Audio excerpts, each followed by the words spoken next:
వెళ్ళిపోయినాడు భర్తగల్ల లచ్చన్నకేమో చెప్పినా కనుకున్న బిడ్డలకేమి చెప్పినా కనుకున్న కొడుకుకేమి చెప్పినా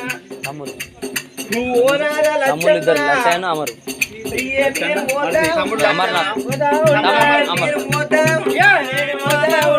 తమ్ముడు లచ్చన తమ్ముడు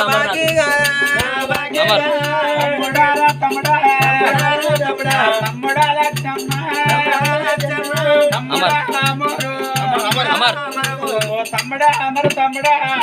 నేను వెళ్ళిపోతున్న తమ్ముడా తమ్ముడా లచ్చన్న నేను మనుంటే తమ్ముడా నా అక్క ఉందా తమ్ముడా నా అక్కడికి మీరు తమ్ముడా చిట్టుకుంది అత్తలేదు చిటుకులు ఇయ్య అంటే మీ బావ పైన తమ్ముడా నా కొడుకు నా బిడ్డల పైన నా తమ్ముడా నా తమ్ముడా